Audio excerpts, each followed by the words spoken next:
Warning: the following video clip contains offensive and vulgar language, such as fuck, bitch, and whore. Viewer discretion is advised. You cheeky bastards. If somebody's looking to purchase the Ruger Mark III, a couple of things to look for, a couple of things to be aware of before you do that purchase. So without further ado, here we'll open this. So this is a Ruger Mark III. I got this less than a week ago. Ruger Mark III, I'm gonna check it here. Kind of safe. So all the safety sallies. And there we go. So couple of things. To buy this, this is the all steel model, and I'm not gonna I refuse to buy the polymer lowers, because with all what you have to do, assembling, reassembling, cleaning and all that, I think the steel frame will be good. This is the Target model. This is a little bit more expensive. It's all steel, as I said, ball barrel. Very nice gun. You know, look at the grip. A lot of people say it's the same as the 1911. It does feel like a 1911, especially with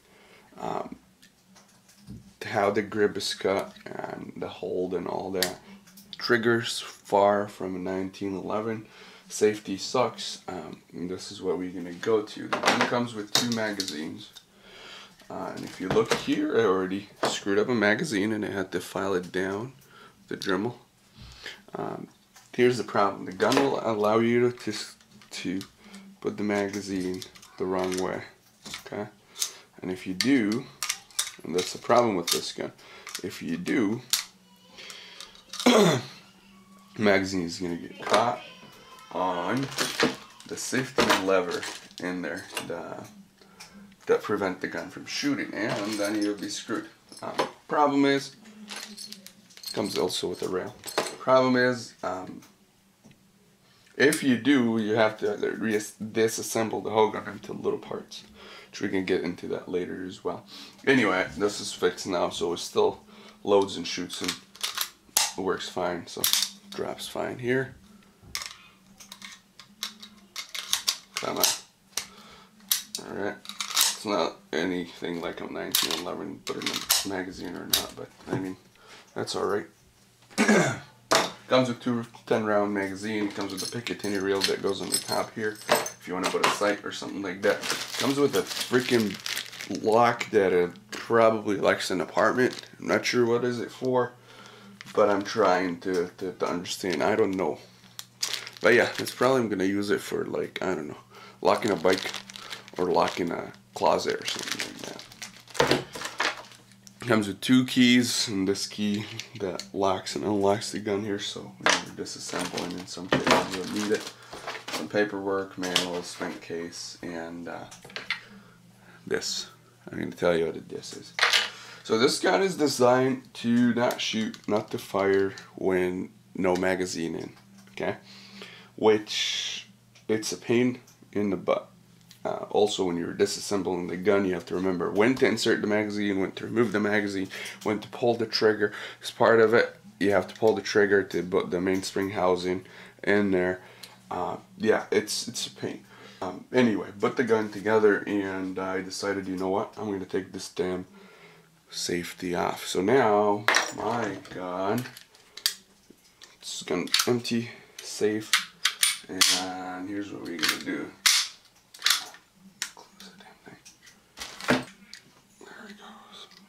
This in the chamber there, so I'm just gonna put an empty 22 spent case.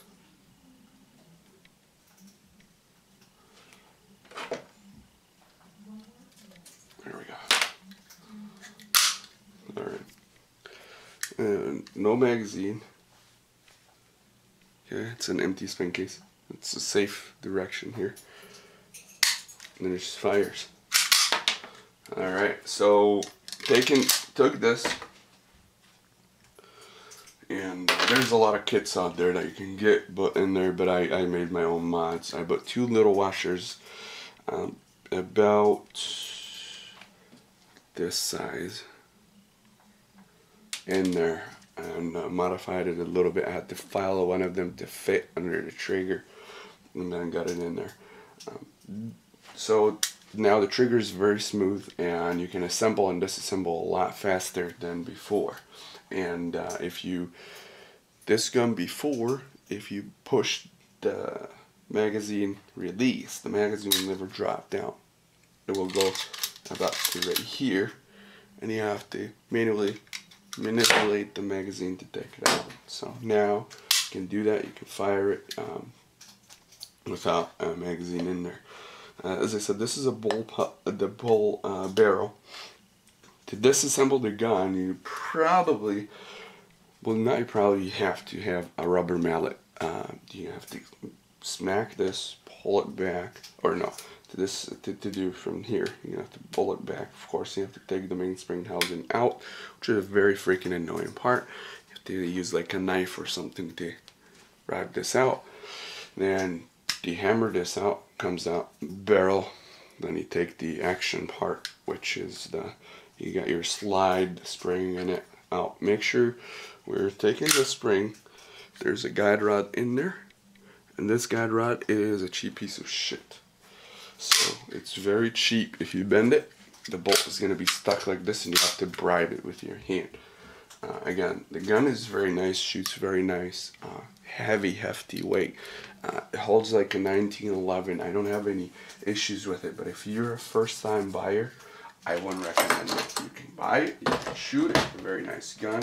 If you want the modification done, you probably need to go to a gunsmith to do it. Otherwise, you'll be probably crying right next to the gun, or you're going to take it apart, and it's probably going to cost you some money, a lot of money, to actually get this fixed. Or if you can break apart, safety has a little, the gun has a lot of little detent, at least two of them.